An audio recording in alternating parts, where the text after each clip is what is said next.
Good morning. Having my glass of cold coffee, which I made for myself.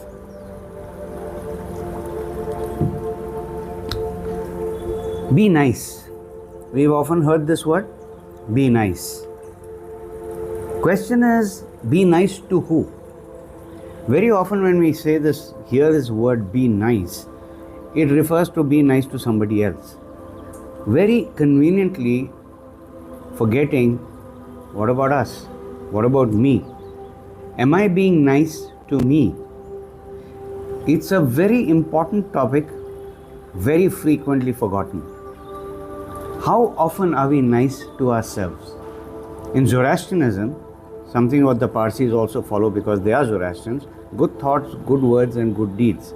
Yes, good thoughts, good words, good deeds. But for who? Is it only for everyone else and not for yourself? How often have we actually focused on the self? Now, self is perceived as you're being very selfish, you're self-centered. Yeah. Whether we like it or not, if we are not selfish and self-centered, we will wipe ourselves out of existence. So there's nothing wrong in being a little self-centered and a little selfish if it means the well-being of mind, body and spirit. Because we are that, whether we like it or not. That's what we are compiled with.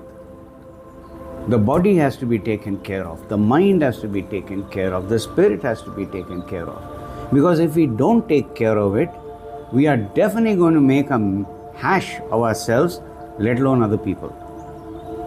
So a self-destructive person is no good for to himself or to herself, let alone anyone around them. So what is wrong in being nice to ourselves?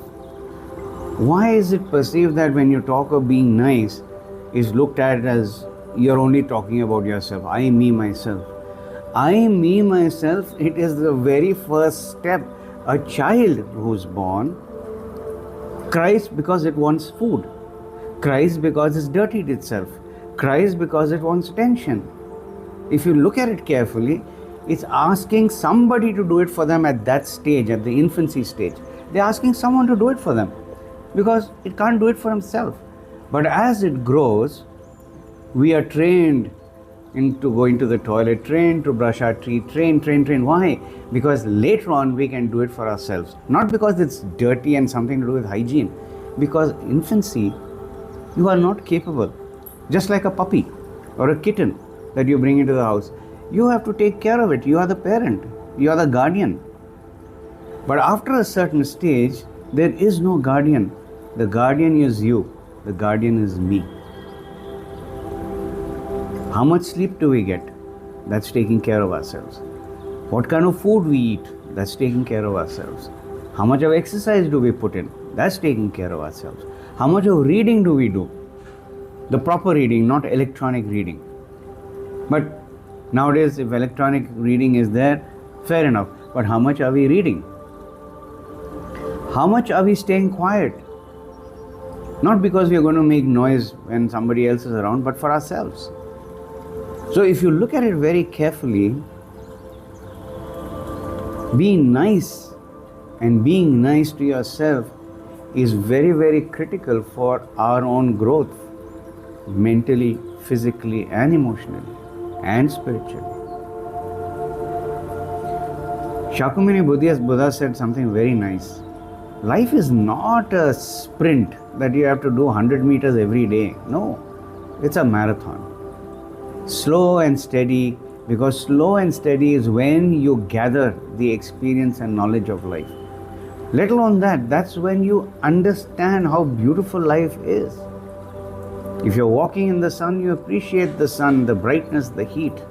If you're walking in the snow, you appreciate the cold, the sting that cold gives you. But the colors of winter, that's the beauty. It helps you appreciate what life is giving you. Why? Because you are in a marathon and not a sprint. Why? Because you are looking at yourself. You are looking at what is it that I'm experiencing on a day-to-day basis. Because when you take care of these things, your environment starts becoming calmer. It doesn't mean that you're not going to get disruptions. You will get disruptions because that is what life is. It's not going to keep you happy and hunky-dory all the time. Your life is not meant to be smooth sailing, even to the best of the best people, sitting right on top. Don't think they're very happy all the time. No. And happiness, let's not debate that. It's a very personal interpretation of that word. We'll get into that some other time. But as of now, do you take care? Think about it. It's worth it. Have a lovely day.